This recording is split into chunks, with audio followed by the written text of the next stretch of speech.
Joan Quinn Profiles. As an editor for Andy Warhol's Interview, the Los Angeles Herald-Examiner, LA Style, and Detour magazines, Joan covered the social set, the Hollywood hotshots, the international art scene, the mysteries of food, the excitement of travel, and the fabulous world of fashion. Joan continues to find creative people on the cutting edge who make things happen. Here's Joan Quinn.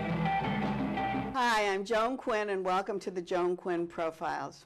Waiting to be profiled is museum founder Donelle Dadigan and author, illustrator Lou Beach. Real estate entrepreneur Donelle Dadigan. I have a hard time saying that, Donelle. Call me Dee Dee. It's my nickname. Call you Dee Dee? Yes, okay. Please. Donelle Dadigan was born and raised in Los Angeles, attended the Lycée Française, UCLA, and the Paris Music Conservatory. She's the founder, president of the Hollywood Museum and the Jose Iturbe Foundation. Did your real estate work have anything to do with show business ever? Oh, what a great question. I don't even know where to begin.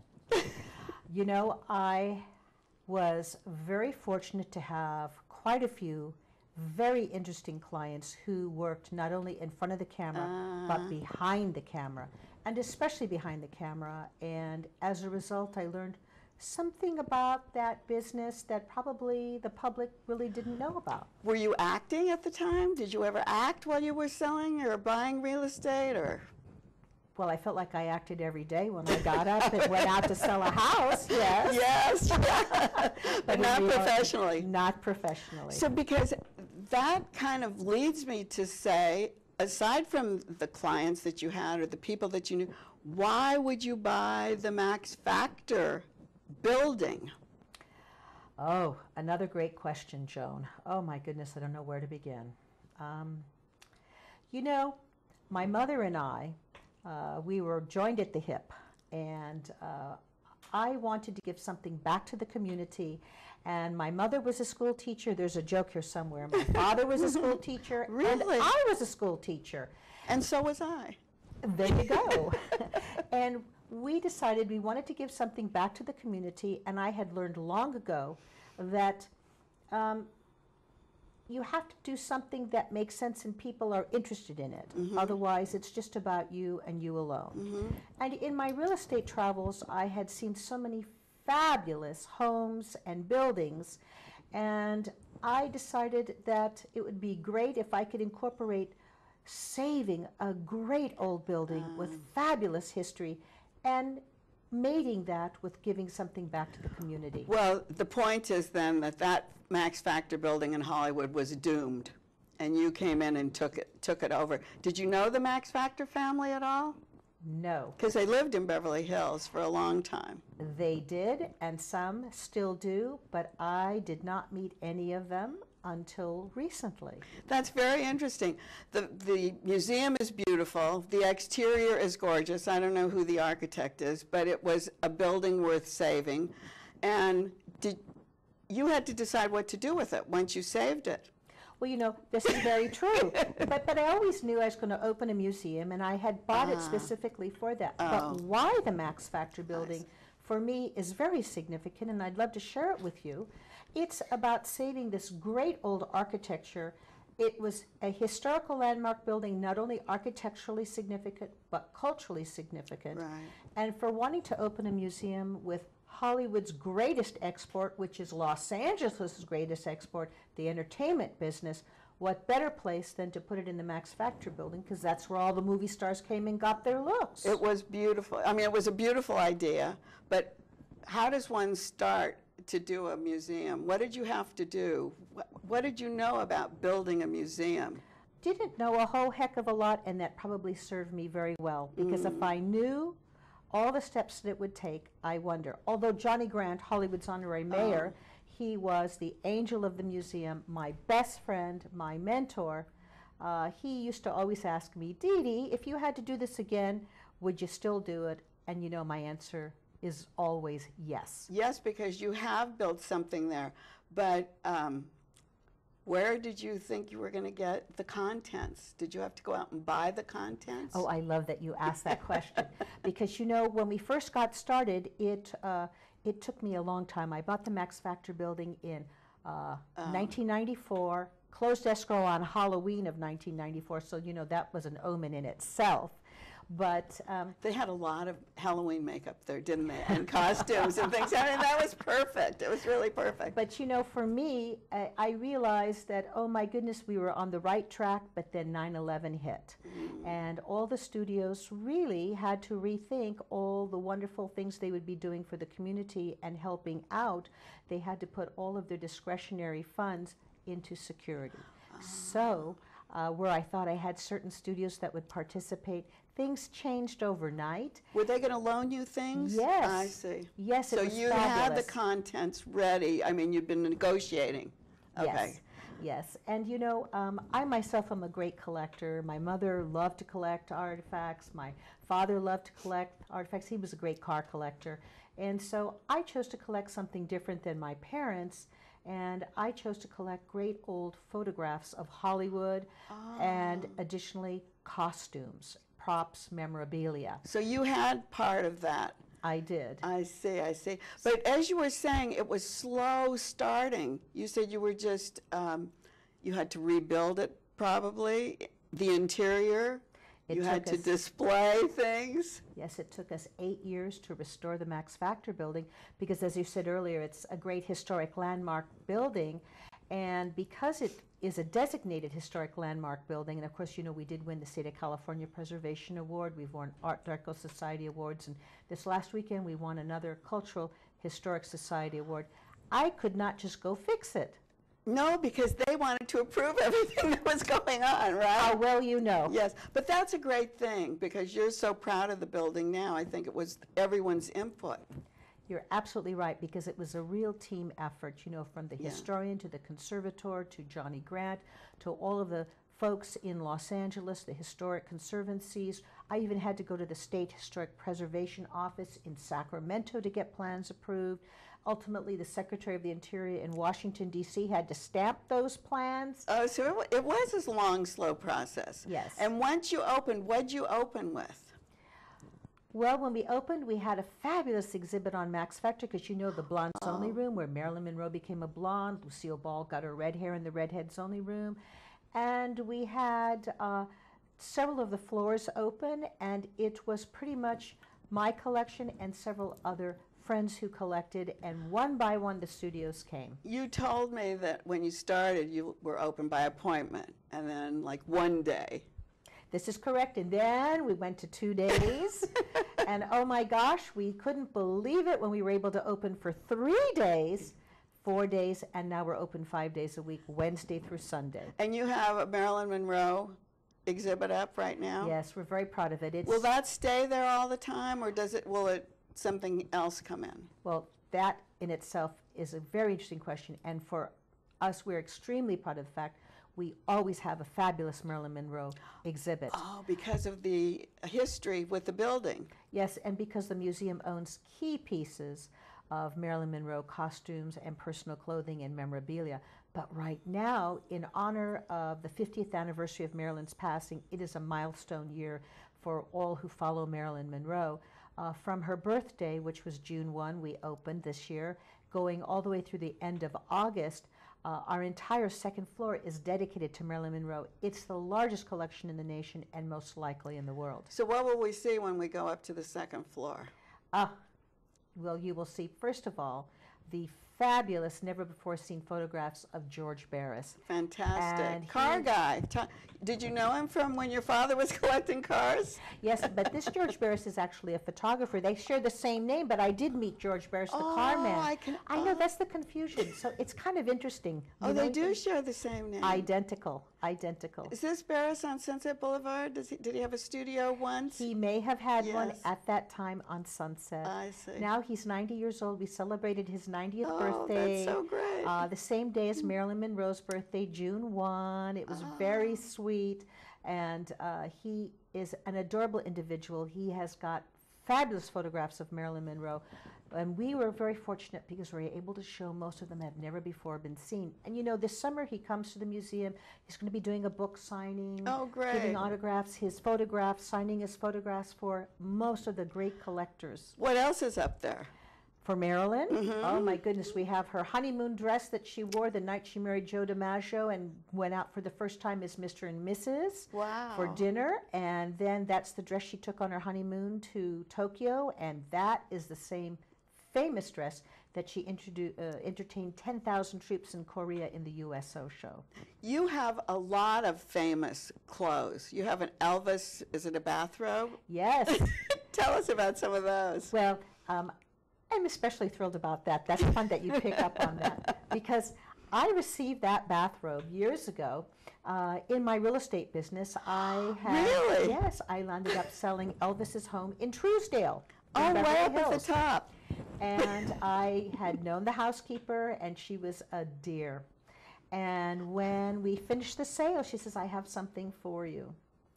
And it was hers, and she had chosen to share it with me. Of course, I did not know I was going to have the Hollywood Museum in those No, days. that's fantastic. But she said, "You just have to promise me one thing." And it was this white terry cloth bathrobe, very normal, except it had his name embroidered on it. Good, good. And she said, "You have to promise me never to mend it, never to repair it, never to wash it. You have to leave it tattered, torn, and spotted." And that's how you have it. And we display it just Tell like me that. a couple of the other holdings. Interesting. Oh, you're putting me on the spot. But you know, it's fun because it's not that these are my favorites. No, no, Because, just you know, we can't have any. But what is fun about it is that we have a great exhibit, whether it's of Twilight, New Moon, whether it is High School Musical, Michael Jackson, That's what I Jean was saying. Harlow. Right. You know, we span 100 years of Hollywood.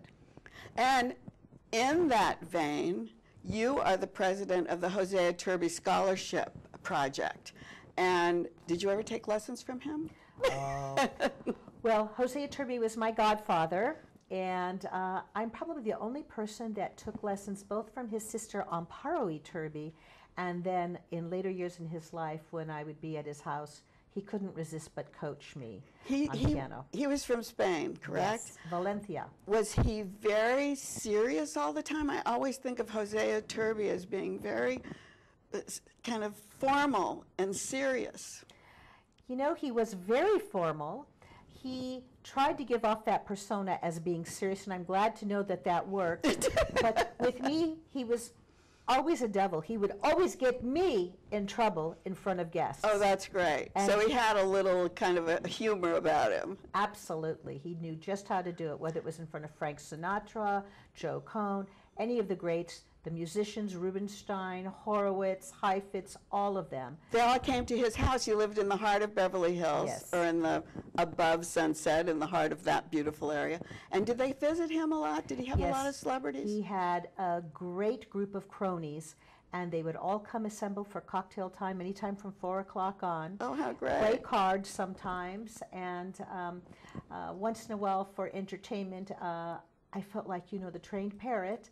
I would play a little piece at the piano. I would be, you know, corrected, this, that, and, you know, it was wonderful. I didn't even know who these greats were. I just knew them as Uncle so-and-so or Mr. so-and-so, only to find out later who they were.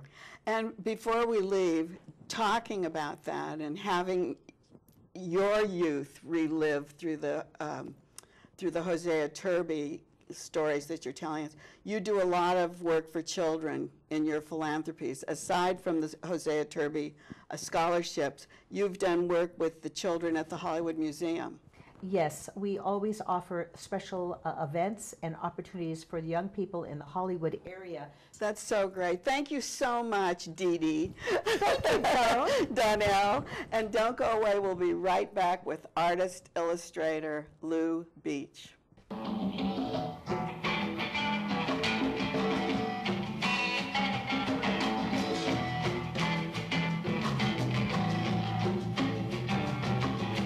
Hi, I'm Joan Quinn, and welcome back to the Joan Quinn Profiles. Author, illustrator Lou Beach was born in Germany, raised in Rochester, New York, where he says he was riding my bike, building snow forts, and throwing chestnuts at the kid down the street. He spent 2 years, I don't know if he said it like that, but No. he spent 2 years in community college. He's lived in Boston, Martha's Vineyard in Los Angeles. A friend of his in Los Angeles asked him to create an album cover. And the rest for him was a fantastic career as an illustrator who has worked in music, publishing, magazines, newspapers. And now Lou Beach is the author of 420 characters. And I thought it was 420 actual characters. A common mistake. But it was 420 Right, character spaces, basically. Spaces, yeah. I didn't know what you called them, characters, but in a different way, Right. which is what you deal with, right? Right, Magazines, newspapers, Yeah, that right. kind of thing. I remember years ago when we met, you were doing these fantastic album covers. And the Flying Burrito album cover. Oh, from and you Burrito used- Brothers, yeah. And you used butterflies? Pictures of butterflies, yeah. I was dealing then with a lot of old Victorian ladies and making them into other creatures. So it was it was an old gambit. But that was way before Damien Hirst ever thought of butterflies. That's what Damien I thought. Hirst. That's what I thought was so great. Damien Hirst. I put a cow in a tub of water ages ago. Wait, you put a cow, the Vereen. You had cows and you had kittens. I had kittens, and I knew Ben Vereen, so it all came together. That was a great album cover, too. Which one? The Vereen, wasn't it? You had these two cats and you had little spoons hanging from the top. Oh, my God. Did I say it that's wrong? Right. No, you know what? That was a horrible incident, actually. Those people decided that they weren't going to pay me. That was a French group. And luckily, I had a friend with a powerful lawyer in Paris, and the lawyer bit them for free for me because he was such good friends with my good friend. And they paid up. Oh, yeah, I know what That's such a beautiful cover. I'm just talking about these great. covers because I thought they were so great. And one that was very slick, the Ennio Morricone, just with the initials. That was with Lynn Robb, who did the lettering, which is as important as the fabulous image. Thank you, John. As the image, I know. And the Neville brothers, another that's great. alligator. Tell us about that. You used a lot of animals, didn't you? I did at one point, yeah, very much. Yeah, that was wonderful to meet those guys because I just love that music so much. Every time you did an album cover, did you actually meet the people who were involved? No, actually that's kind of rare. I wondered if you did or not. You deal with the art department or management. I was lucky enough to meet them and members of Weather Report. Oh, Weather Report. That great one with the hat. Heavy Weather. Heavy Weather, yeah. And then the lightning coming out of the hat. Those were so great. Where was all this inspiration coming from? I don't know. I have a well of it within me somewhere. You have a well of it. And the last one, Charlie Hayden, who has been a guest on the Joan Quinn Profiles. Charlie Hayden. Yeah, it's funny. I ran into Charlie Hayden about a year ago, and I was under the misapprehension that he hated that cover. It's like a collage, right? It is a collage. It's a portrait of Charlie. And I had mentioned, when I met him, I said, I understood you hated that cover. He said, no, I love that cover. It was just in a show at Bergamot. So. Oh, it was? Yeah, Did you have an art show? No, it was part of a larger. I have an art show right now in Pasadena at Off-Ramp Gallery. An Off-Ramp. What are they showing? New and recent collages. Well, when we first met, were you part of that group of Steve Samioffs who was doing those portraits, and we would come in for $9.95? Oh. So you've already done a portrait of me. That's right, and I think I saw it on it was on in the Facebook. show. Steve had it. Yeah, it was Mick Haggerty, Bob Zoll, Gary Panter, and myself. Exactly. And you're still friends with all of those people? Most of them. There's one who's defriended me in real life for some reason that I don't understand, but that's another thing. Could be a juicy story, though, Joe. Well, maybe that's your next book. One character. One character. I won't mention who he is, but I am friends with Mick Haggerty, Gary Panter, and Steve. and Steve. Oh, yeah. Well, going from the album covers, then I started going through all the New York Times and all of the newspapers that you've done. That one California magazine cover that has the glasses of the man and his mouth is the front door. God, you know my work so much better than I do. Well, but it's all old work, so I remember you from the olden days. And the other one, you did 2 or 3 illustrations for the New York Times, and one of them was very Magritte-like with a pipe and a hat. I've done lots and lots of work for the New York Times. And the chef with the skillet as his face, and his eye is a Friday. Friday. Yeah. How big are those pieces when you send them back to the newspapers? Well, it's all digital. I mean, those were all those digital? Well, even if they weren't digital, they would be scanned so that they could be transmitted digitally. The show at Off Ramp, don't look so hurt. They're still lovely pieces. I love to see things that are like on a piece of paper. Well, go to Off Ramp Gallery. They're actual collages. I've started making work on my work table again in the last few years, and it's been a rebirth for me as well as the writing, and somehow they're connected. They've come from the same need to tell a story. Well, that's what happens, I guess. All of those, the lines that you were drawing, all the illustrations, the covers of the albums, all told stories through painting or collage or some kind of artwork. Now you've switched your painting, collage, whatever, and put them into words. So your words are painting. Well, they're visual. They're quite very visual. So how did that come about? Well, I joined Facebook a few years ago, and then I just got, quickly bored with the mundane posts, both my own and other people's. So I just started fabricating things just for my own amusement.